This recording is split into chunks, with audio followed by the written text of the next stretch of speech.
Buenos días, hermanos. Gracias a Dios podemos congregarnos en este domingo y tener la libertad de poder conocer la palabra, escuchar la palabra, aprender de ella con la libertad que tenemos. Voy a estar tomando algunos temas durante estos próximos domingos. Esperamos que puedan ser de utilidad para nosotros. Hemos estado siendo muy bendecidos con el mensaje de Isaías, pero siempre estamos intercalando otros temas para que, como es un libro largo, pues pueda haber un cambio en ustedes, ¿verdad? Y podamos escuchar, seguir atendiendo con interés el mensaje de Isaías. Quiero comenzar diciendo que allá por 1963, más o menos, iba con otro compañero, otro hermano en Cristo en un camión, y él íbamos de pie, ¿verdad?, en el camión, y entonces él empieza a testificarle acerca del Evangelio al joven que estaba a su lado. Estaba mi hermano, estaba yo, y estaba el joven al que él empieza a compartirle la fe. Y durante todo el tramo de la ruta, este joven escuchó con mucha atención, y al final, pues, él tomó una decisión de creer el Evangelio, de recibir a Cristo, y pues todo estaba muy bien. Habíamos aprendido que era importante fortalecer la decisión de una persona, pues apoyándolo, ¿verdad? Cuando había tomado una decisión para creer el Evangelio, pues entonces apoyarlo de alguna manera. Entonces mi hermano me lo presenta y el joven queda en medio de los dos, y yo empiezo a darle unas palabras de aliento, de ánimo, para que él pudiera ser fortalecido en esa decisión que había tomado. Le di mis mejores palabras, dije lo mejor que supe, que podía, me sentía muy sincero, muy convencido, y así quedó. El joven se baja, y entonces mi amigo se acerca y me dice: ¿qué mal hiciste al hablarle como le hablaste a este joven que recién acaba de recibir a Cristo? No me acuerdo las palabras exactas, pero me pegó, me golpeó el corazón, ¿verdad? ¿Y qué pasó? Tocó que ya estaba mi parada, ¿verdad? Me bajo del camión y voy pensando: no, yo no sé hacer este trabajo, yo no puedo hacer ninguna cosa bien, qué mal estuvo todo esto. Ya aquí mi amigo me dijo, no, lo mejor es que yo ya no vaya con los creyentes, ya no me reúna, ya no los busque, y vino un desaliento muy fuerte a mi vida. Yo creo que tendría como 1 o 2 años de convertido. Les comento esto porque todos nosotros constantemente tenemos un ataque de Satanás para dejar el camino del Señor, para dejar la comunión, para dejar la reunión, para dejar el aprender de la palabra de Dios. Muchas cosas vienen a nuestra vida que nos golpean fuertemente en el alma, desde recién convertidos hasta que pasen los años. Constantemente estamos teniendo problemas diversos. Puede venir desde una situación como esta en el camión, o puede ser algo como una enfermedad recurrente, que ya me canso de tener que estar mal y que ir al hospital y otra vez las inyecciones, etcétera. O puede ser alguna cosa muy atractiva, ¿verdad?, que me atrae de tal manera que me aparta del Señor. Muchas cosas pueden ser. Es una guerra en la que nosotros estamos metidos, una guerra espiritual. Satanás estará atacando nuestras vidas constantemente y tiene la autorización de Dios. Él no lo hace independiente porque Dios no pueda controlarlo. Dios le permite, como sabemos bien de Job y de otras historias de la Escritura, que nosotros, al Señor le permite a Satanás que llegue a nuestras vidas y toque nuestro corazón y se pruebe nuestra vida para ver cómo estamos nosotros delante de Dios. Cuando nos convertimos, entramos a un mundo raro, extraño. Es un mundo donde Dios es supremo. Es un mundo donde amar a Dios es lo más importante. Él tiene que tener el primer lugar. Este mundo de los convertidos, de los hijos de Dios, es un mundo en donde hay que guardar su palabra, y que guardar su palabra es una señal de amor por Dios. Es un mundo donde la ley de Dios, que a todo mundo amedrenta, a nosotros nos alegra. Es un mundo donde buscamos también la santidad para vivir en ese nivel que Dios espera y que a Dios agrada. Hace unos domingos me tocó compartir un mensaje y estuvimos pensando en Juan 6. Y ahí el Señor Jesucristo hace una pregunta que es inquietante, que golpea el corazón. Recordando un poco, el Señor Jesucristo había hecho un milagro de dar de comer a 5,000. Había mucha gente curiosa alrededor del Señor Jesucristo. Había discípulos que tenían ya, pues cuando menos un año, un poco más de estarlo siguiendo, y estaban los 12 discípulos. Cuando el Señor Jesucristo confronta a los que habían llegado curioseando, les dice: ustedes me buscan porque comieron el pan y se saciaron. Y aquello sorprendió a los hombres, ¿verdad? Porque el Señor los encaró directamente. Él les empieza a hablar acerca de que no busquen el pan material, sino el pan espiritual. Les empieza a decir que Él es el pan de vida que descendió del cielo para dar vida a los hombres, y esto no les gusta. Pero la cosa curiosa es que a los que lo habían seguido durante un año o más, tampoco les gustaron las palabras de Jesús. Y la reacción de ellos fue: dura es esta palabra, ¿quién la puede soportar? El Señor Jesucristo no le estaba sorprendiendo lo que pasaba. Él había hecho todo lo necesario para que las personas pudieran saber quiénes eran ellos. Finalmente, estos discípulos de más de un año se fueron, y el Señor Jesucristo voltea e impacta el corazón. Cuando Él voltea, les dice a los 12: ¿queréis vosotros iros también? ¿Queréis también iros vosotros?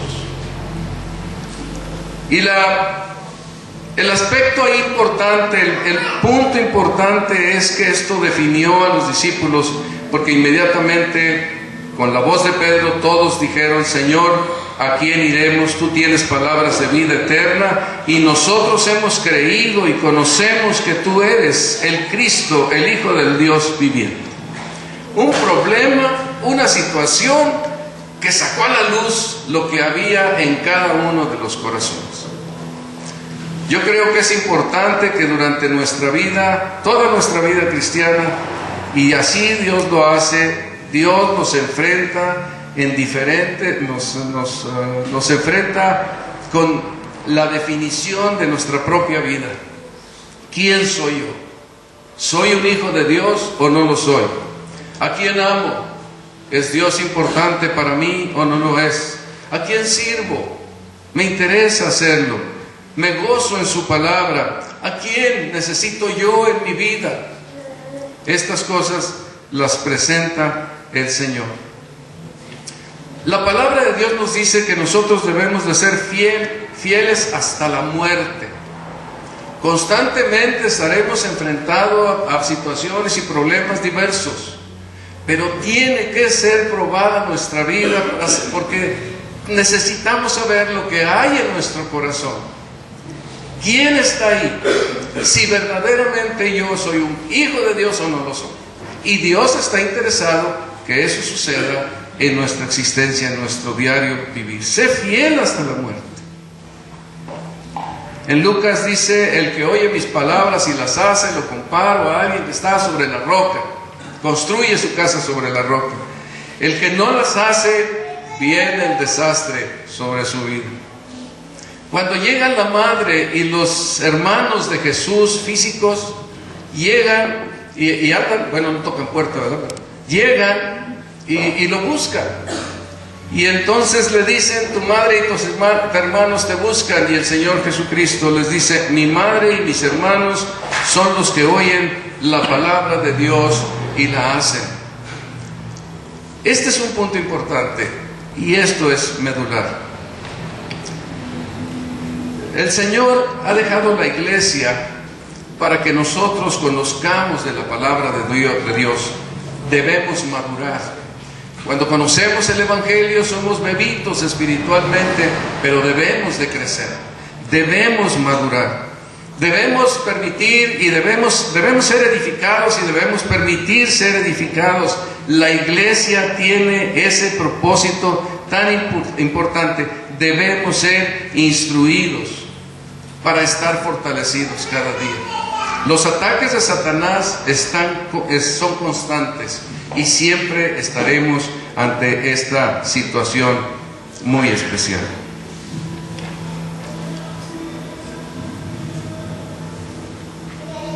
Aquí en el capítulo 1 de Colosenses hay una pregunta que nos podemos hacer y nos va a contestar este capítulo. Es una pregunta: ¿qué deben hacer los ministros, los servidores de Dios?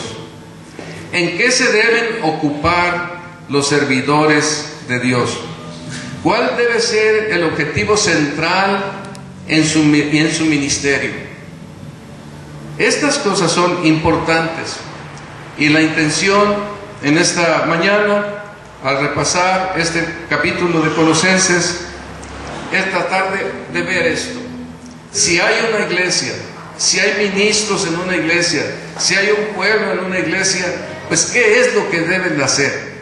Pero ¿qué es lo que deben hacer los ministros? Ministro es siervo, los que sirven a la iglesia, sirven al Señor en la iglesia. ¿Cuál es su objetivo?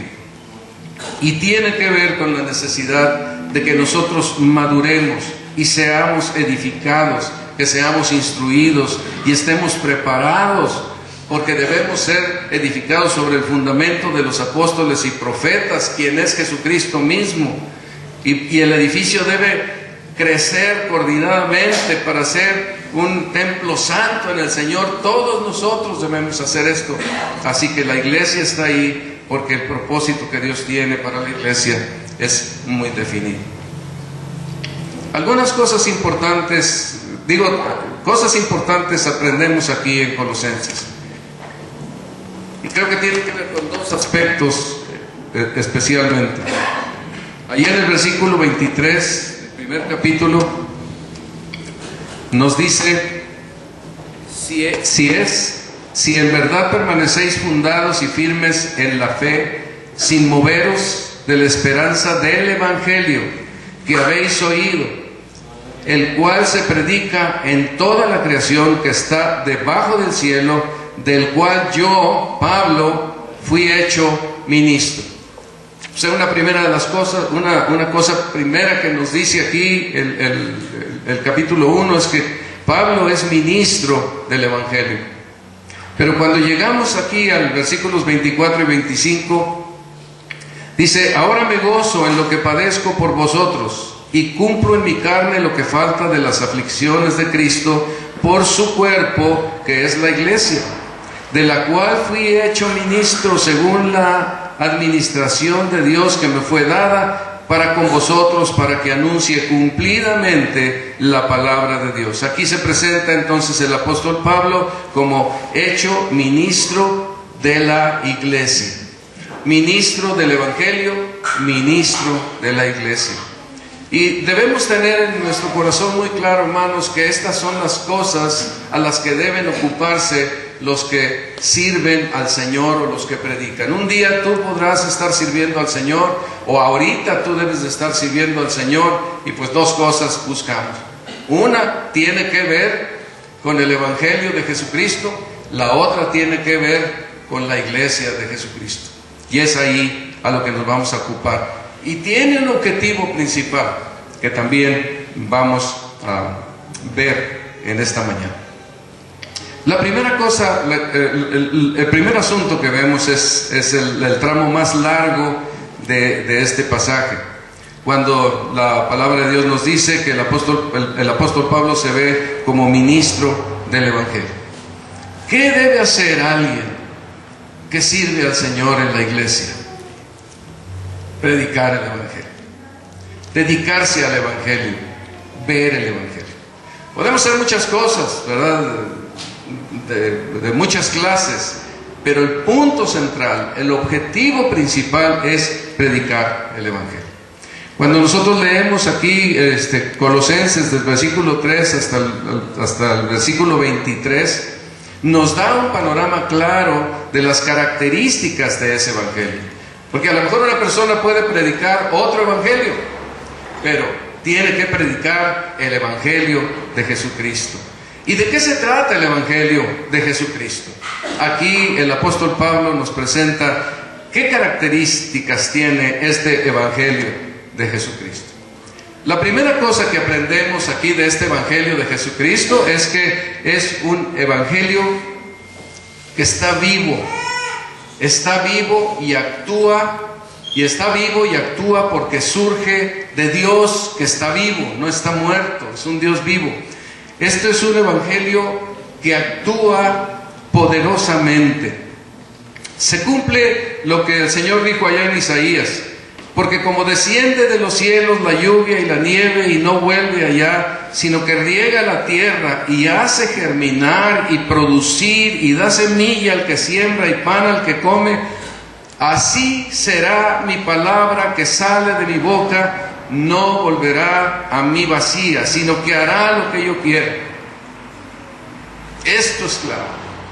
Es una palabra poderosa que está viva, que sale por el mundo y trabaja como Él quiere. Hoy en la mañana estuvimos viendo esta película de las misiones allá en el norte de África, Dios motivando, y lo vamos a ver aquí también, Dios motivando a las personas para que vayan a predicar el Evangelio a diferentes lugares.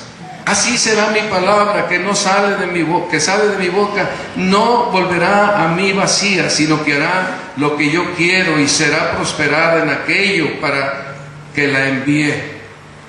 Y esto es lo que sucede aquí. Fíjense ustedes en el versículo 3 en Colosenses, dice, por ejemplo, el versículo 3 dice: damos gracias a Dios Padre de nuestro Señor Jesucristo, habiendo oído de vuestra fe en Cristo Jesús y del amor que tenéis a todos los santos, a causa de la esperanza que está guardada en los cielos. Aquí observamos que las gracias no son a la habilidad de los corintios o a los misioneros que fueron, o a Pablo que llegó, o a Epafras que estuvo allá. No.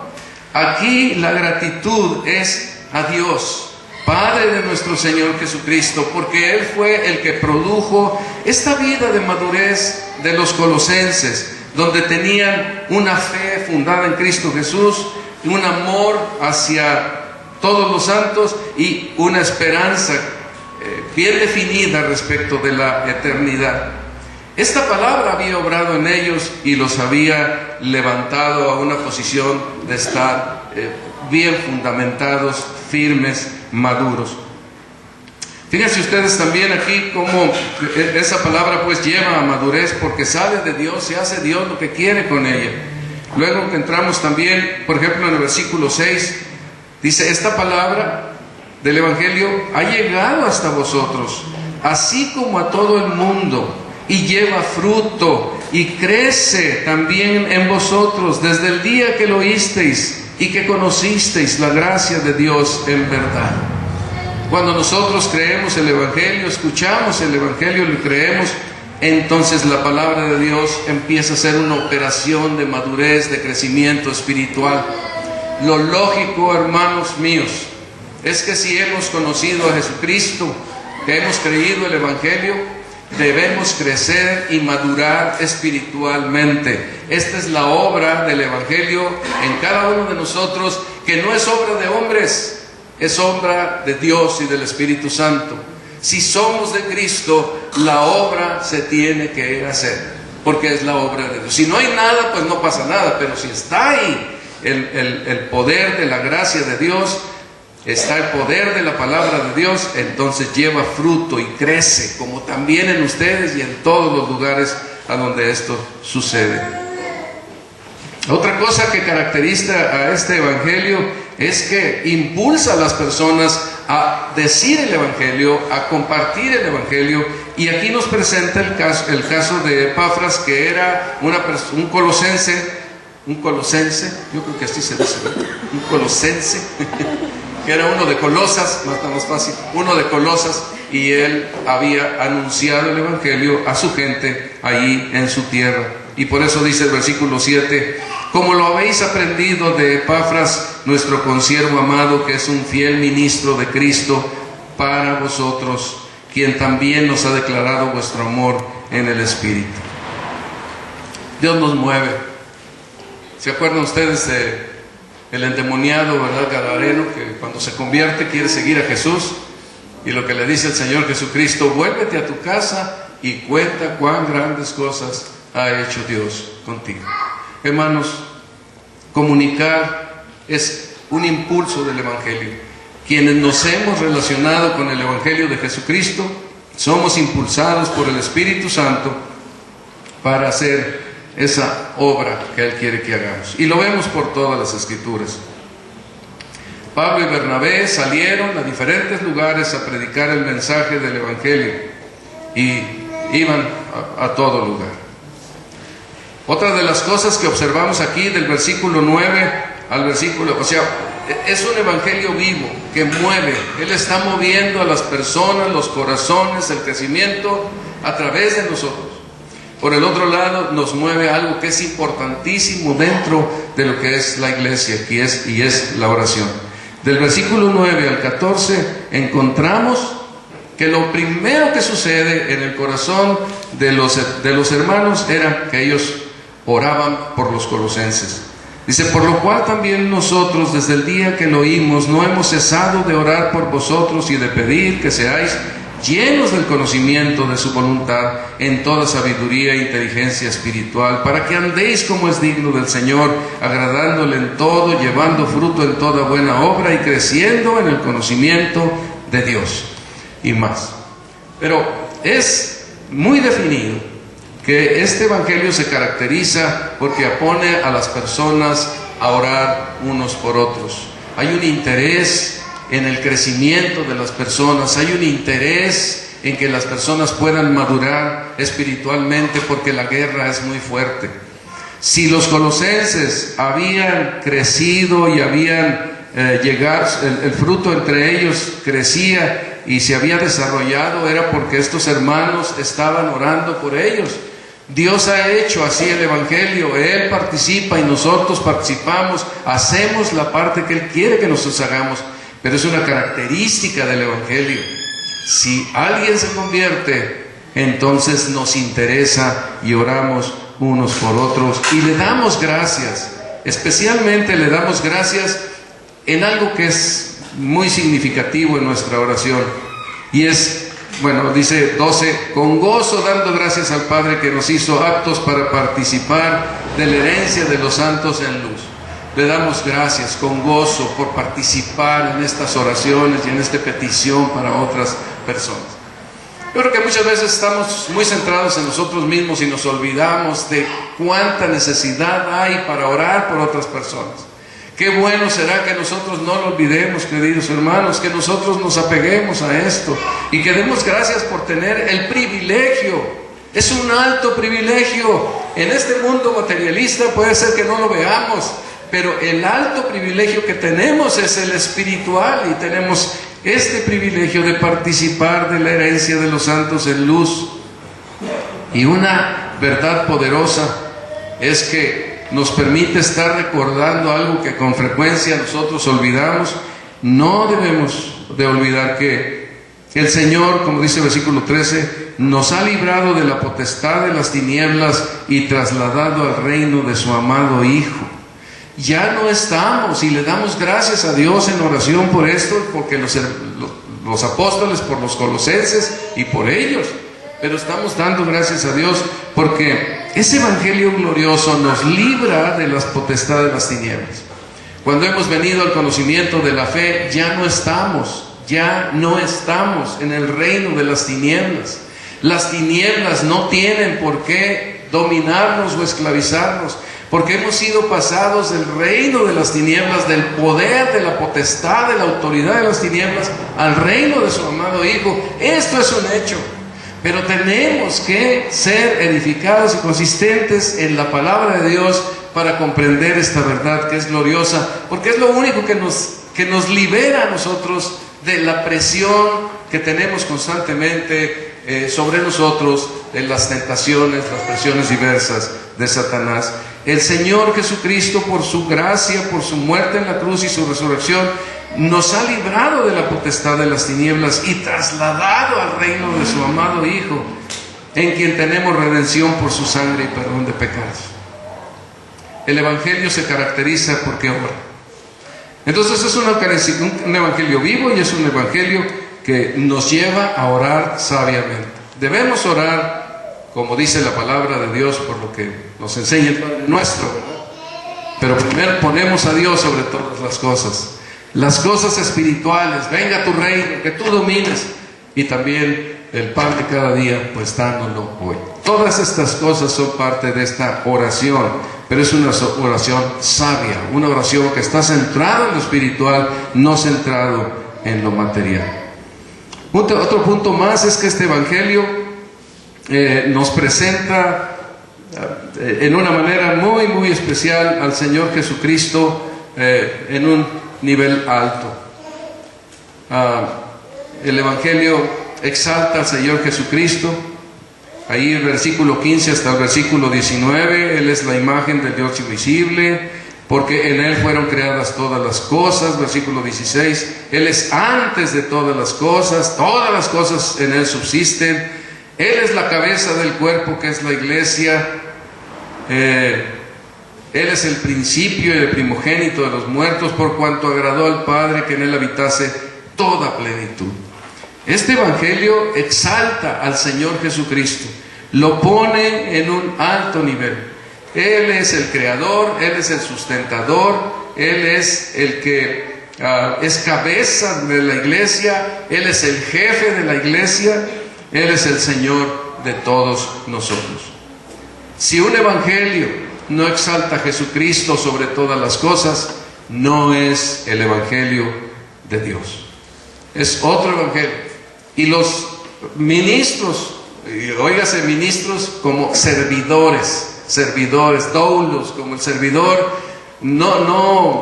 por ahí vi una película, se llama El mayordomo de la Casa Blanca. Bueno, esto es muy elegante todo, ¿verdad? De moño, de pipa, de guante, y pues está muy considerado el Señor, aunque es el servidor del presidente, de los senadores. No es ese.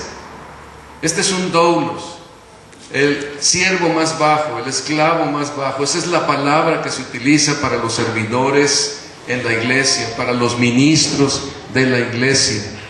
No es una palabra de un ministro que trabaja muy bonito, muy elegante, con mucha consideración. No es la idea que nos da la Escritura. Se exalta a Cristo, se pone al Señor Jesucristo muy en alto. Y desde luego que el Evangelio nos presenta también pues la redención por medio de la muerte y resurrección del Señor Jesucristo y su sangre derramada.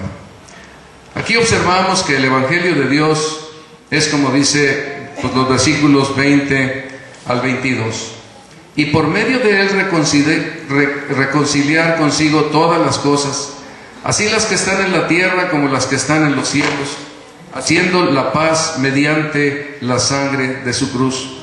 Y a vosotros también, que erais en otro tiempo extraños y enemigos en vuestra mente, haciendo malas obras, ahora os ha reconciliado en su cuerpo de carne por medio de la muerte, para presentaros santos y sin mancha, irreprensibles delante de él. Este es el Evangelio de Cristo. Aquí está con toda claridad.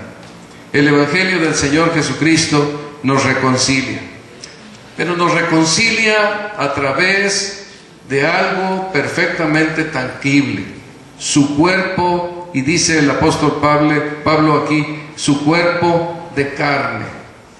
Dios se hizo carne, se hizo como nosotros, nació como nosotros, creció con el propósito de ir directamente a la cruz para reconciliarnos con Dios, hacer la obra de redención. Así que Cristo hizo estas cosas tangiblemente. Ha habido a través de la historia de la iglesia muchas ideas en contra de esta verdad, tratando de hacer pensar que si Cristo es Dios no podía tener un cuerpo humano, no podía sufrir, no podía morir, no podía hacer todas estas cosas. Pero la palabra de Dios, el Evangelio de Dios, tiene que ver con un Señor Jesucristo que tomó ese cuerpo, que derramó sangre que se podía palpar, en donde Juan pudo tocar y ver que verdaderamente ahí salía, donde Tomás pudo tocar y Juan pudo observar cómo salía sangre y agua de su herida. Ellos observaron cómo atravesaron con una lanza al Señor Jesús, vieron los clavos también traspasándolo, las heridas de las espinas, los latigazos. Era un cuerpo del que brotaba sangre en todas sus heridas, igual que a nosotros. Jesús vino, Dios vino a este mundo y por medio de su sacrificio te reconcilió y me reconcilió con Dios. Esto es algo muy especial. Yo creo que nos deja la imagen del Hijo unigénito. Ustedes, yo creo que todos, una parte aquí importante, tenemos hijos. Y cuánto los amamos, los queremos, cuánto quisiéramos que no pasaran por situaciones diversas. Ayer me dicen Cristinita y Dante, vamos a sacar al niño a una tienda y vamos con mi mamá. Y pienso, qué bueno que van con la mamá, pero qué malo que van a una tienda. Los microbios, las infecciones, otros niños que puedan estornudar. A uno le preocupa, no es mi hijo primogénito, es mi nieto primogénito, vamos a decir, es el único unigénito, pues el único nieto que tengo, varón. Pero pienso, qué preocupación, qué dolor. Bueno, Dios quiere que entendamos que Dios no es un Dios vacío de emociones, es un Dios que experimentó igual y experimenta igual. Nosotros somos igual a Él. Él experimenta el dolor. Y cuando entregó a su Hijo unigénito para mostrar el amor tan profundo que tiene por nosotros, quiere que entendamos qué valor nos da por causa de Jesucristo. Quiere que entendamos qué fuerte fue en su corazón tratar a Jesucristo con toda su ira, porque Él estaba cargando nuestros pecados en la cruz del madero. Fue una gran obra. Y habiendo sido enemigos como los colosenses, vosotros también, que erais en otro tiempo extraños y enemigos contra Dios, indiferentes, molestos con Dios, no queriendo que tuviera parte en nuestras vidas, ahí en esa condición, haciendo malas obras, nos reconcilia. Esto es muy grande, queridos hermanos. Nos reconcilia por medio de ese cuerpo partido de Jesucristo. Nos ha reconciliado en su cuerpo de carne, donde Jesús padeció, sufrió, sintió como nosotros hubiéramos sentido si nos hubieran traspasado con clavos y lanzas y espinas y azotado de la manera en que Él fue azotado. Es objetivo. Cuando salió la película aquella de Mel Gibson, La Pasión de Cristo, a mí me sorprendió cuánta gente quedó horrorizada al ver un Cristo como nunca se había visto. Siempre veíamos Cristos muy maquillados, ¿verdad? Muy bonitos, nomás con una gotita de sangre por aquí y por allá. Pero no, aquel hombre se metió a estudiar el asunto y nos presentó, a lo mejor quedó corto en su realidad, ¿verdad? Pero nos presentó una dimensión del sacrificio de Jesucristo, de su muerte, de los golpes que recibió, que nos dejó impactados. Sí, ahí está objetivo, para que veamos que esto no es teoría. Dios en práctica envió a su Hijo a morir por nuestros pecados, para reconciliarnos. Enemistados con Dios, directo a la condenación, pero venimos a Cristo para ser salvos y entonces reconciliados con Él, y mucho más porque nos hace sus hijos, nos acerca con Él de una manera muy preciosa. Y algo más que dice este Evangelio, para concluir este primer punto. Dice el 23, si en verdad permanecéis fundados y firmes en la fe, sin moveros de la esperanza del Evangelio que habéis oído, sin moveros de la esperanza del Evangelio que habéis oído. Otra característica del Evangelio es donde obra el Evangelio, hay permanencia. Si el Evangelio no obró en nuestro corazón, no permaneceremos hasta el final. Sé fiel hasta la muerte. Y vendrán situaciones diversas, adversas, complicadas a través de toda nuestra vida, hermanos. Y siempre tenemos que responder: ¿a quién iremos? Tú tienes palabras de vida eterna. No es menos, así es, y es para todos. A todos nos corresponde responder correctamente. Pues es muy triste, ¿verdad? Pero a lo mejor un día no me ven ya caminando con el Señor, y si así fuera, es que al final de cuentas estuvimos haciendo pura pantomima aquí y no creímos nada. Pero hermanos, estamos constantemente siendo probados. A lo mejor algunos de ustedes, bueno, cuando empezamos el año tuvimos a varios con nosotros y de repente ya no están. Solo Dios sabe qué pasó. Pero no han permanecido. ¿Por qué no han permanecido? ¿Cuál es la razón? Y Dios tiene que ponernos en estrecho vez tras vez para que salga lo que hay en nuestra vida, para probarte, para saber lo que había en tu corazón. Él no necesita saberlo, yo sí lo necesito saber. Yo sí necesito saber en dónde estoy parado en mi vida cristiana. Pero si estamos en el Evangelio de Dios, definitivamente es una palabra viva que va a obrar en cada uno de nosotros y nos va a mantener. No depende de ustedes, no depende de mí, depende de esa palabra viva y poderosa que actúa y opera en nuestras vidas aquí. Así que si hemos creído el Evangelio de Dios, es una palabra viva que nos va a llevar adelante en la vida cristiana hasta el último día de nuestras vidas aquí, ¿verdad? También nos va a impulsar a buscar la oración, y estaremos buscando a Dios en oración constantemente. Estaremos exaltando a Cristo. Él será el Señor de nuestras vidas, lo más importante. Su Evangelio será significativo para nosotros.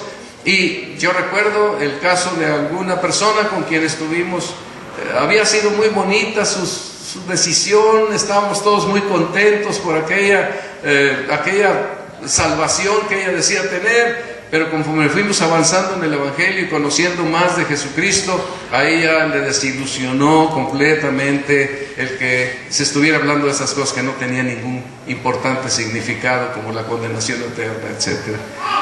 Salió lo que había al final de cuentas allá en su corazón. No sé, a lo mejor posteriormente pudo tener una confirmación de su fe, no sabemos. Pero lo que sí es que cuando llegó el momento, algo apareció ahí que el Señor Jesucristo y su Evangelio, su muerte y resurrección ya no fue importante. Y la otra cosa, la última ahí, es un Evangelio que se caracteriza porque está vivo y obra en nosotros. Es por Él que nosotros permanecemos en esta fe y estamos constantes, firmes y constantes, creciendo en el Señor siempre. Así que la primera cosa que tiene que hacer un ministro es predicar el Evangelio, llevar el Evangelio. Y el Evangelio debe tener estas características. En esto se deben ocupar los ministros de Dios. Habrá más cosas que se pueden hacer, a lo mejor la iglesia las puede hacer y ayudarse, pero ahí está eso. El ministro de Dios tiene que predicar el Evangelio, y el Evangelio que tenga que ver con el Señor Jesucristo, el Evangelio de Dios. La segunda cosa, que es una parte sumamente importante y tiene mucho que ver con nosotros como iglesia, es lo que dice aquí el apóstol Pablo, que él es un ministro del cuerpo de Cristo, que es la iglesia. ¿Qué debe hacer un ministro en lo que tiene que ver con el cuerpo de Cristo? A mí me sorprendió lo que aquí se presenta. Yo creo que nos pone a prueba a todos en nuestra calidad de ministros de la iglesia. Fíjense cómo dice el apóstol Pablo aquí en el versículo 24. Son palabras como de un loco, ¿no? Ahora me gozo en lo que padezco por vosotros y cumplo en mi carne lo que falta de las aflicciones de Cristo por su cuerpo, que es la iglesia. ¿Se goza en aflicciones?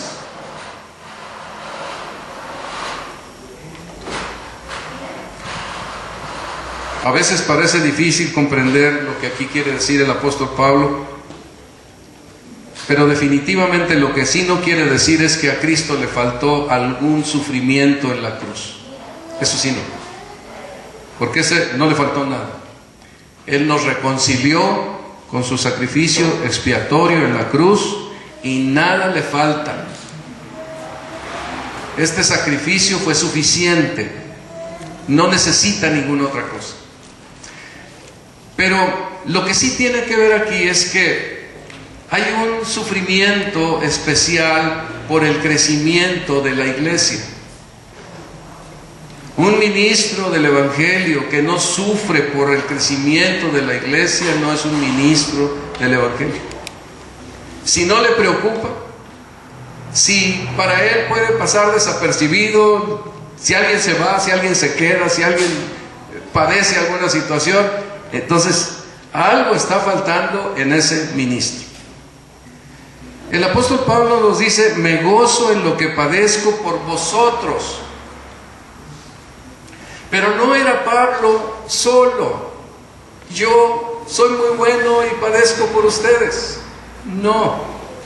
Dice: cumplo en mi carne lo que falta de las aflicciones de Cristo por su cuerpo, que es la iglesia. Cada vez me queda más claro que el Señor Jesucristo está actuando a través de todos nosotros.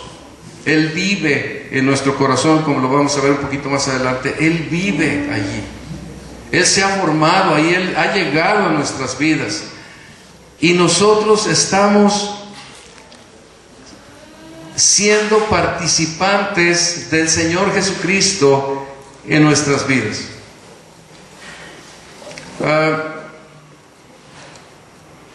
Una de las cosas que nos presenta aquí las Escrituras es que el apóstol Pablo dice allá en Gálatas, les dice a los Gálatas: hermanos míos, por los que tengo dolores de parto por vosotros, hasta que Cristo sea formado en vosotros. Creo que es Gálatas 4:19. Allá en Romanos la palabra de Dios nos dice que las aflicciones del tiempo presente no son de comparar con la gloria venidera que nosotros se ha de manifestar. Y nosotros padecemos a través de las Escrituras, en enseñanza muy definida, padecemos juntamente con Cristo.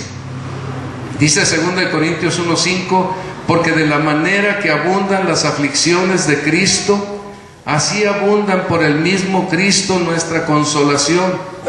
Pero observen ustedes que son las aflicciones de Cristo en los creyentes.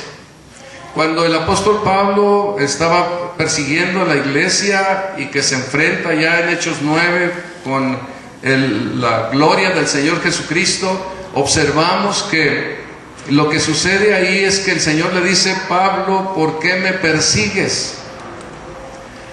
Realmente, hermanos, el que Cristo sea formado en nuestras vidas es algo muy significativo, porque Cristo está participando de su vida en nosotros.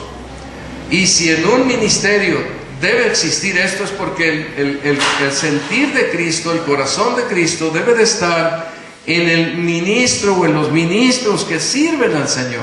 Y cada vez que nosotros servimos al Señor en la iglesia, sea lo que sea que hagamos, ahí estamos de corazón haciéndolo para el Señor, porque este es el sentir del Señor Jesucristo en la persona del Espíritu Santo que está en nosotros, que vive a través de nosotros, que nos hace sentir responsables, que nos hace apreciar, por sencillo que sea, aquello que estamos haciendo.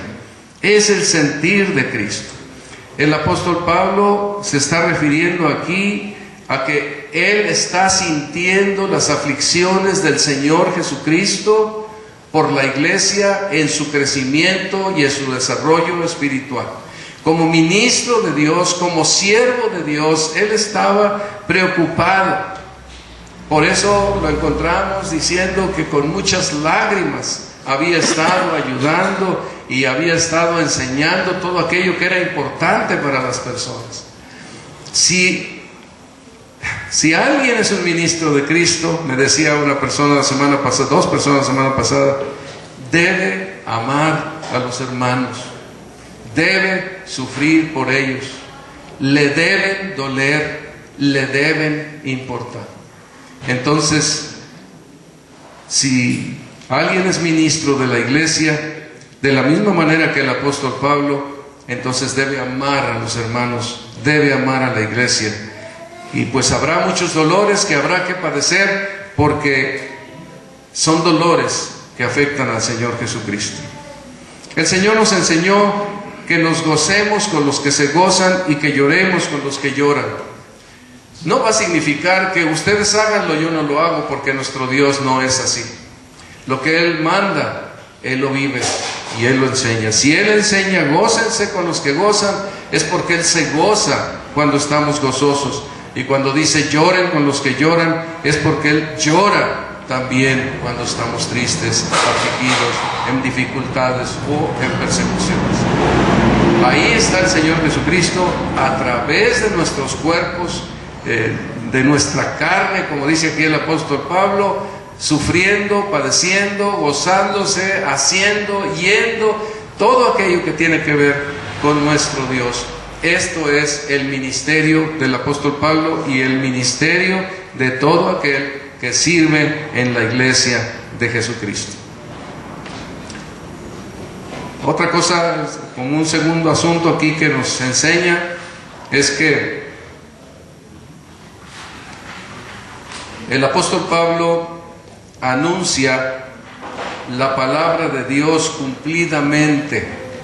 Dice versículos 25, 26 hasta el 27, por lo cual, cumplo en mi carne lo que falta de las aflicciones de Cristo, por su cuerpo que es la iglesia, por lo cual fui hecho ministro según la administración de Dios que me fue dada para con vosotros, los colosenses, para que anuncie cumplidamente la palabra de Dios.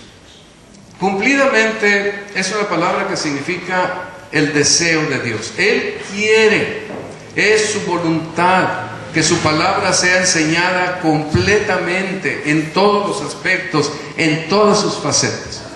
Un ministro en una iglesia local, pues no puede saber qué pasa en otra iglesia local, pero sabe lo que debe pasar en su iglesia, y si está guiado, ese grupo ministerial está guiado por el Espíritu de Dios, por el Señor Jesucristo, entonces hará cumplidamente, preocupado por aquello, dará la enseñanza de la palabra de Dios. Este es el deseo, estaba cumpliendo el propósito de Dios de enseñar, para que anuncie cumplidamente la palabra de Dios. El misterio que había estado oculto desde los siglos y edades, pero que ahora ha sido manifestado en sus santos, a quienes Dios quiso dar a conocer las riquezas de la gloria de este ministerio entre los gentiles, que es Cristo en vosotros, la esperanza de gloria.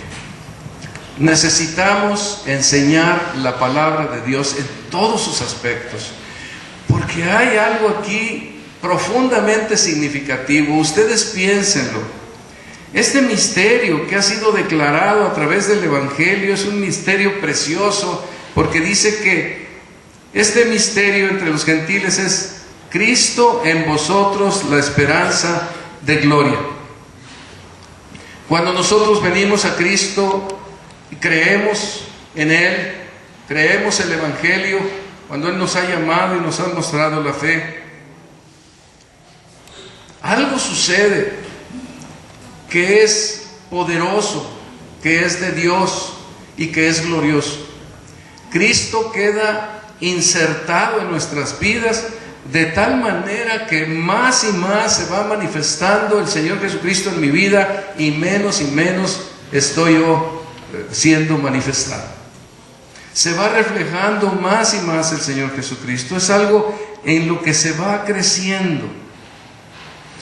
El Espíritu Santo va haciendo este trabajo en nuestras vidas y Él va obrando más y más hasta el final de mis días. Es una operación que no se corta. Cristo en nosotros, la esperanza de gloria. Porque entre más conocemos de Cristo, más vamos deseando de Cristo. Entre más vamos experimentando las cosas de Cristo, o aún los sufrimientos, la necesidad de oración, la necesidad de someternos a su palabra y a su enseñanza, más y más vamos deseando a Cristo. No lo despreciamos, no lo quitamos, no lo ponemos de lado, al contrario, más nos aferramos del Señor Jesucristo, porque hemos conocido la verdad del Evangelio que ha transformado nuestras vidas. Esta verdad del Evangelio dice que Cristo en nosotros es la esperanza de gloria, hermanos.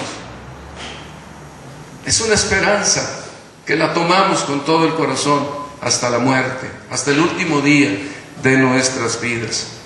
Y Cristo en nosotros va creciendo más y más, y vamos procurando su palabra, buscando el conocimiento de Él, yendo adelante en todas estas verdades de Cristo. Me llama la atención Efesios, ahí lo que aprendimos o lo que aprendemos en el capítulo 2, que hay como un proceso en donde, estando muerto en pecados, Cristo viene a mi vida y me da vida espiritual. Yo no hice ninguna cosa, la gracia de Dios operó para darme esta vida espiritual. Pero en el momento que aquello sucede, entonces dice en Efesios que juntamente con Cristo nos resucitó a una vida nueva. Esta es vida nueva. La vida física aquí no la podemos parar, ¿verdad? Si se destruye una isla porque cayó ahí porque explotó un volcán, pues nomás dejemos un poco de tiempo y vuelve otra vez a aparecer la vida, ¿verdad? Y llegan otra vez las plantas, y llegan otra vez los pájaros, y todo va yendo adelante, ya se fueron las. Entonces, una vez que llega esta vida, algo que sucede es que juntamente con Él nos resucita y nos da una nueva vida, una resurrección, que nos va llevando en un proceso de santificación. Cada día seremos creyentes más dedicados al Señor. Es natural. No tiene que doler, ni tiene que pesar, ni tiene que ser algo sobrehumano.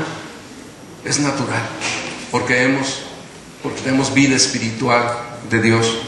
Y entonces vamos creciendo en esa santificación y más siendo como Cristo. Y toda mi vida voy cada vez madurando más y espiritualmente amando a Cristo, gozándome en sus cosas, en lo que Él me manda, y le voy sirviendo y hablando de Él más y más. Y cuando mi vida se acabe y yo muera, entonces dice, y juntamente con Él nos hizo sentar en lugares celestiales. Al final de mi vida terrenal, iré a la gloria.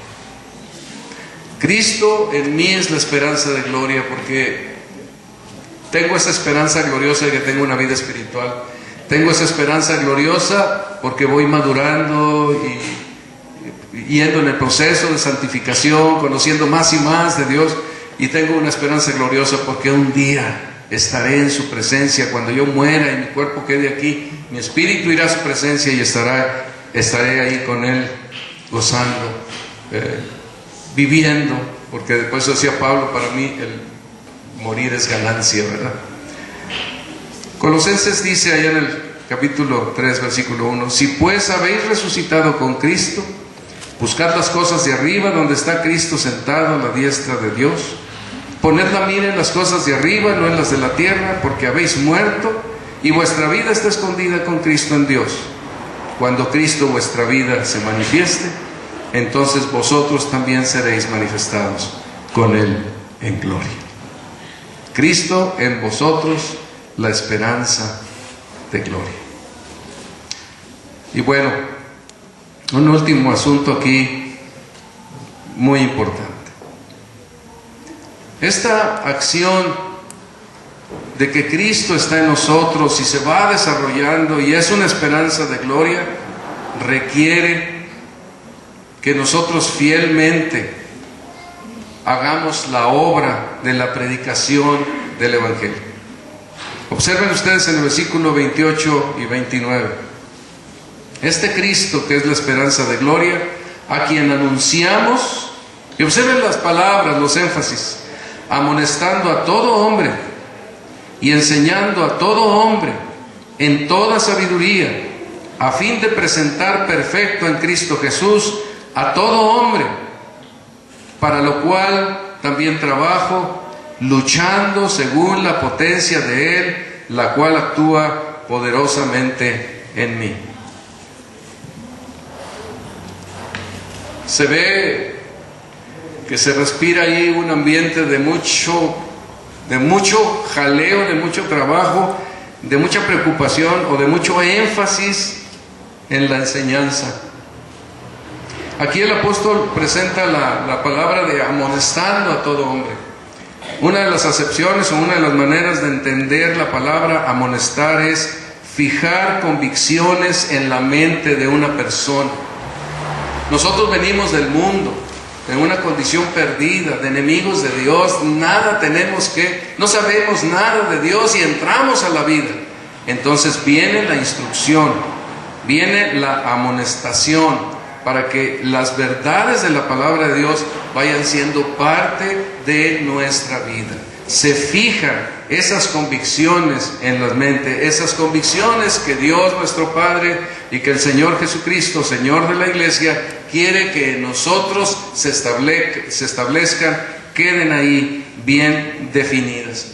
Así que esto requiere trabajo, el trabajo de amonestar, el trabajo de exhortar con la palabra de Dios. Alguien me preguntaba, ¿por qué tienen autoridad los pastores? ¿Cuál es la autoridad o cómo deben de ejercer la autoridad los pastores en una iglesia? Bueno, tiene que ser una autoridad de la palabra de Dios, pero enseñando la palabra de Dios. No es una autoridad que dice, ustedes van a hacer todo lo que yo diga porque yo soy aquí la autoridad.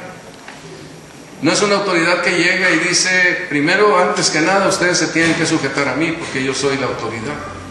No es esta.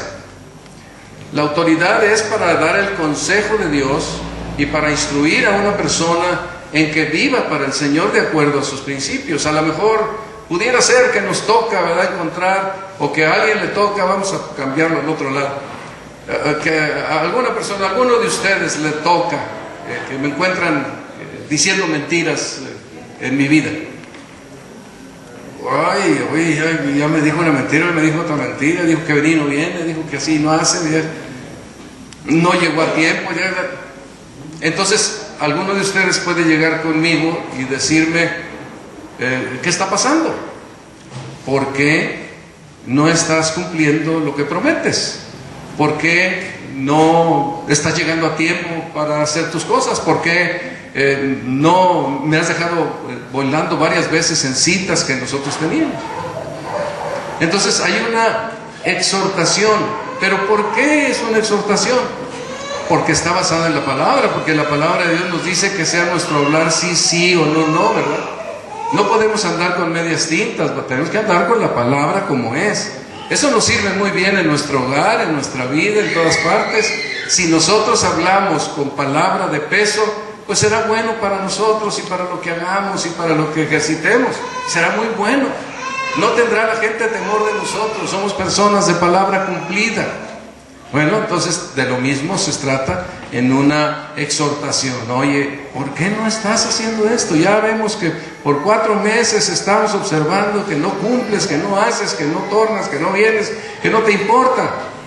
Bueno, entonces aquí está la razón. Mira, la palabra de Dios dice esto. Tú tienes que hacer esto. Y entonces, en el caso de de ministros que sirven a la iglesia, su propósito es que los hermanos corrijan algo que definidamente en las Escrituras está en contra de los principios de Dios. Porque Dios nos pide que nosotros andemos honestamente delante de los demás. Esto es olor grato de Cristo donde quiera que vamos, si andamos con la verdad. Entonces, aquí el apóstol está diciendo que amonestan y tienen una autoridad para amonestar, pero tiene que ser por las verdades de la palabra de Dios. Y luego dice, enseñando a todo hombre. Esto tiene que ver con la enseñanza de la palabra de Dios. Dice, en toda sabiduría. Tiene que ser con la palabra de Dios. Esa es la sabiduría por excelencia, no la sabiduría que pudiéramos encontrar en el mundo, sino la sabiduría de la palabra de Dios. Entonces, alguien que está sirviendo a la iglesia debe amar a los hermanos, sufrir por ellos, realmente que le preocupe, que ore por ellos, que esté verdaderamente interesado en su crecimiento espiritual. Y también debe de estar predicando cumplidamente la palabra de Dios, con un esfuerzo especial, anunciando, amonestando, enseñando a todo hombre en toda sabiduría. Esto es vital e importante. Ahora viene ahí una parte final donde nos dice, a fin de, pues ese es el objetivo, a fin de. Pudiera ser que en una iglesia alguien diga, pues aquí tenemos un gran ministerio, pero todo gira alrededor del ministerio, del ministro o de los ministros. Ellos están siendo exaltados. Oye, aquel hombre, qué iglesia tiene, mira aquel hombre, qué grande es lo que hace, mira cuánto alcance tiene. Mira. Puede ser que esto suceda. Y a lo mejor tiene la capacidad de movilizar y armar y de mover a la gente en muchas maneras. Pero yo creo que siempre hay un peligro en este tipo de cosas.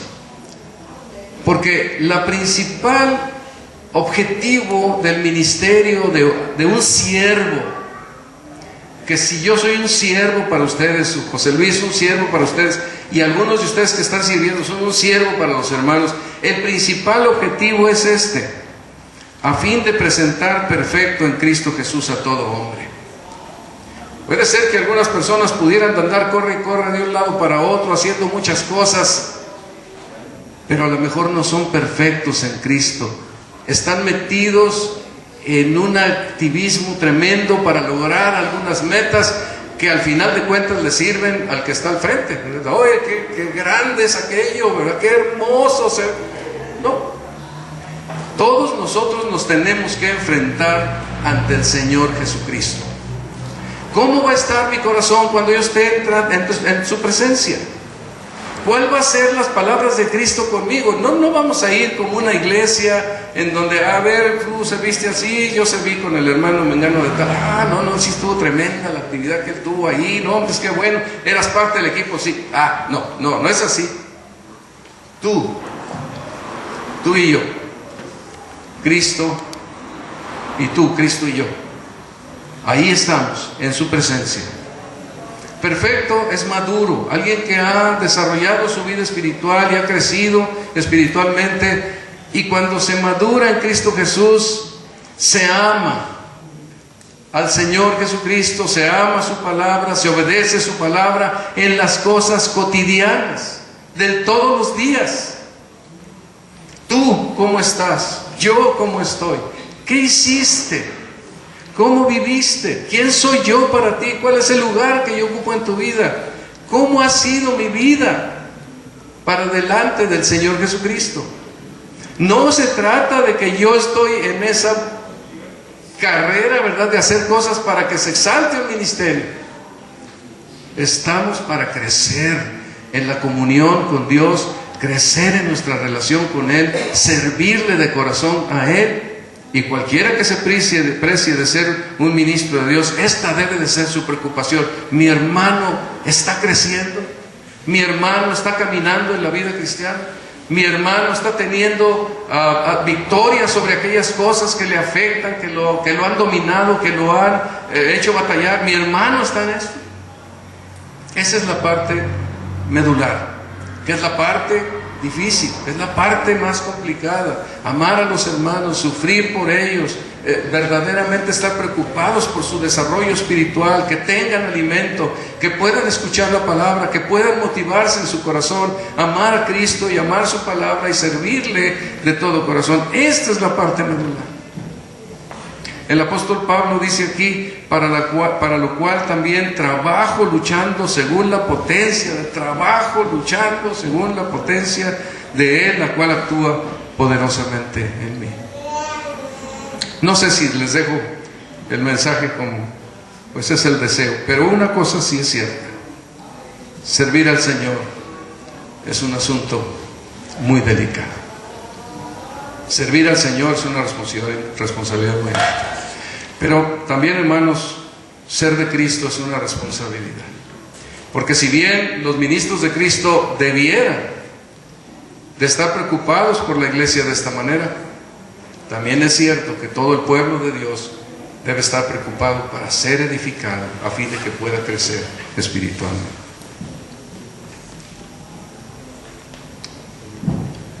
Dice allá en 1 Corintios 4, 5, dice: así que no juzguéis nada antes de tiempo, hasta que venga el Señor, el cual aclarará también lo oculto de las tinieblas y manifestará las intenciones de los corazones. Y entonces cada uno recibirá su alabanza de Dios. Y esto lo dice en el contexto del ministerio. Un día yo estaré delante del Señor y saldrá lo oculto de mi corazón. Un día yo estaré delante del Señor y se manifestarán mis intenciones. ¿Por qué estuvimos sirviendo? ¿Cuál era la intención? Y entonces el Señor me dará su alabanza si yo fui fiel ministro de Cristo. Para ya concluir aquí, hermanos, nada más pensar. Una de las cosas que hemos recordado es que todos debemos ir a la madurez. Yo les quiero animar para que este año ustedes propongan en su corazón ponerse de manera que la palabra de Dios pueda alcanzarlos de tal forma que avancen a la madurez en este año para la gloria de Dios. Ocúpense de esto. ¿Qué estoy haciendo para madurar espiritualmente? Si en la semana no tenemos nada con el Señor, lo más seguro es que no vamos madurando espiritualmente. Necesitamos, es mandamiento de Dios. El que me ama, mi palabra guardará. ¿Qué hacemos? ¿Lo ponemos de lado? No podemos poner de lado esta verdad bíblica. Así que es nuestra responsabilidad este año que estemos listos para ser edificados. Pongan en su corazón, lean su palabra. Si pueden memorizar, memoricen la palabra de Dios. Acérquense a la iglesia. Dios estableció la iglesia para que si no hay tiempo de meditar en la semana, aquí haya una meditación de la palabra de Dios, una enseñanza de la palabra de Dios que pueda fortalecer y edificar sus vidas. Es alimento al corazón y al alma. Procuren hacerlo de todo corazón. Esto les va a ayudar, es beneficio para ustedes, sus familias, sus vidas, sus trabajos, todas las cosas están alrededor de esto, porque constantemente enfrentarán situaciones adversas y estarán fortalecidos con la palabra de Dios para no caerse, no resbalarse, no tropezarse, no angustiarse, no caer en situaciones que pudieran traer un desorden bárbaro en sus vidas. En la mía, ¿verdad? Yo también tengo que estar listo para ser edificado. Entonces, propongan en su corazón acercarse al Señor.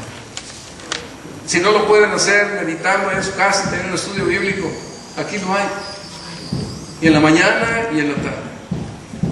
Y si hay que orar, oren en su casa o júntense con algún hermano de alguna manera y oren al Señor, busquen al Señor en oración, pero sabiamente, preocupados por la iglesia, preocupados por la misión del Evangelio, preocupados por sus necesidades, preocupados por las necesidades de otros hermanos. Nosotros decimos que hay 3 experiencias vitales que Dios nos ha mandado que conservemos. La primera es con la palabra de Dios, así que hagan todo lo que está de su parte para acercarse a la palabra de Dios. Y la segunda Es compañerismo entre nosotros y con Dios, orando, cantando, predicando, enseñando, ofrendando, comiendo juntos. Y la tercera, comunicando el Evangelio. Donde quiera que vayan, comuniquen el Evangelio del Señor Jesucristo. Todos a la madurez. Y de aquí Dios sacará muchos al liderazgo, al ministerio, a la predicación. Hermanos, que el Señor Jesucristo nos ayude a crecer y madurar para la gloria suya, sirviéndole de todo corazón. Vamos a orar. Padre Celestial, gracias te damos, Señor, por la enseñanza que tú nos das aquí en tu palabra. Permite que para nosotros sea muy claro toda esta verdad que tú nos has dejado. Permite que nosotros podamos estar listos, si servimos en la iglesia, hacerlo de todo corazón. Y si estamos siendo ayudados en la iglesia, prestarnos para poder ser ayudados, prestarnos de todo corazón para ser ayudados. Y que tú puedas hacer el trabajo que tú quieres hacer, de fortalecer a cada uno de los hermanos, hacerlos ellos, como lo has dicho tú en tu palabra, que estar completos en Cristo Jesús, como dices tú aquí en tu palabra, que todo hombre sea presentado completo delante de ti. Señor, que cada uno de nosotros, especialmente cada uno de mis hermanos, más y más la obra del Espíritu Santo a través del ministerio de la iglesia, a través de la obra del Espíritu Santo, pueda ir ayudándoles más y más a que ellos puedan presentarse perfectos en Cristo Jesús delante de ti. Ayúdanos, guíanos para que podamos hacer cumplidamente esta palabra tuya, esforzándonos cada día para llevarla a cabo, para que sea de utilidad. Te lo pedimos en el precioso nombre de Cristo Jesús, para la gloria tuya. Amén. Vamos a tomar la cena del Señor en esta mañana. Vamos a prepararnos pensando en esto que hemos tenido delante de nosotros en el pasaje de las Escrituras. Hermanos, que estemos centrados en el Evangelio y que estemos centrados en el ministerio también de la iglesia. Que para nosotros sea claro el Evangelio, que podamos conocerlo y entenderlo, y que para nosotros sea claro también el ministerio de la iglesia, lo que la iglesia debe hacer. Y que nos prestemos, Señor, hermanos, para que el Señor haga en nosotros pues lo que Él quiere hacer en nuestras vidas, de tal manera que el día que nos presentemos delante de su presencia, pues nos presentemos como Él quiere que nosotros nos presentemos, perfectos en Cristo Jesús, maduros en Cristo Jesús, fortalecidos en Cristo Jesús, siguiéndole a Él, caminando con Él como uno solo. Que nadie se quede atrás, que todos vayamos adelante siguiendo al Señor de cerca. Dice la palabra de Dios aquí en 1 Corintios 11: porque yo recibí del Señor lo que también os he enseñado, que el Señor Jesús, la noche que fue entregado, tomó pan, y habiendo dado gracias, lo partió y dijo: tomad, comed, esto es mi cuerpo que por vosotros es partido, haced esto en memoria de mí. Y asimismo tomó también la copa después de haber cenado, diciendo: esta copa es el nuevo pacto en mi sangre, haced esto todas las veces que la bebiereis en memoria de mí. Cuando participamos de la cena del Señor, el propósito es recordar que nosotros debemos de vivir para el Señor Jesucristo, que este cuerpo representado en el pan y esta sangre significa que nosotros estamos comprometidos con Cristo a crecer en Él, caminar con Él y unidos a Él, viviendo para Él, donde Él es lo importante en nuestras vidas, donde Él es el Señor de nuestras vidas. Él murió y derramó su sangre para que seamos de Él, para ser Señor de nosotros. Así que al tomar en esta hora el pan y el jugo de uva, pues yo quisiera que cada uno de nosotros podamos decirle: Señor, tú eres el Señor de mi vida. Tú me compraste con tu sangre preciosa, con tu cuerpo partido en la cruz, y me reconciliaste con Dios. Yo te pertenezco. Yo quiero vivir para ti. Yo quiero que tú me enseñes y me guíes en la vida, para que tú seas el Señor de mi vida, el que tiene el primer lugar en mi corazón. Por favor, inclinen sus rostros, tomen un tiempo para orar al Señor. Y ahí delante de Él, pues ustedes declaren, hermanos, que Él es el Señor de la iglesia, pero Él es el Señor de sus vidas también. Oren al Señor, pensando que esta muerte de Cristo y esta resurrección nos ha ligado con un evangelio que crece en nosotros y se fortalece. Dios, gracias te damos por el sacrificio de nuestro Señor Jesucristo en la cruz para perdón de nuestros pecados. Muchas gracias te damos por su cuerpo partido, porque Él es el pan de vida y en Él nosotros tenemos vida. Muchas gracias porque también nosotros ahora, como una iglesia tuya, aun siendo muchos, somos un solo cuerpo en Cristo, porque hemos sido unidos por el sacrificio de Jesucristo. Muchas gracias te damos, porque tú nos has pasado del reino de las tinieblas al reino de tu amado Hijo. Ayúdanos, Señora, a alimentarnos constantemente de tu palabra, de ti, a ser fortalecidos unos con otros por tu Espíritu Santo, andar en tus caminos hacia la madurez. Bendito seas, te adoramos, te agradecemos por tu salvación y, Señor, esperamos el día en que vuelvas y que esta salvación sea totalmente completa, donde estemos delante de tu presencia, alabando tu nombre por siempre. Gracias en el nombre de Jesucristo. Amén. Pues, tomemos el pan, hermanos.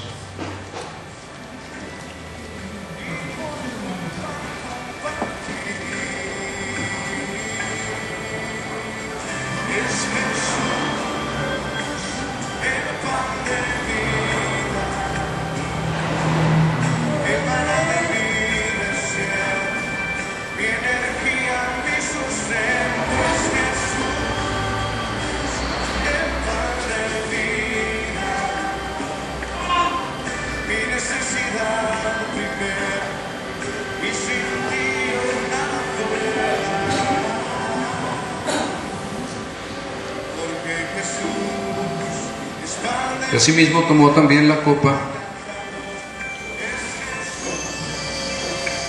después de haber cenado, diciendo: esta copa es el nuevo pacto en mi sangre. Haced esto todas las veces que la bebiereis en memoria de mí. Recordando el sacrificio del Señor Jesucristo, pues también tomemos ahora de este jugo de uva que representa su sangre.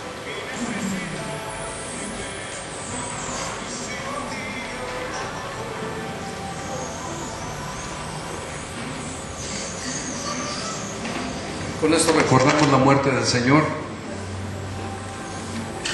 y recordamos también la obra del Señor, lo que Él ha hecho en nuestras vidas y también lo que Él espera de cada uno. Entonces tenemos este cometido para la vida, vivir para nuestro Señor y Salvador. Muy bien.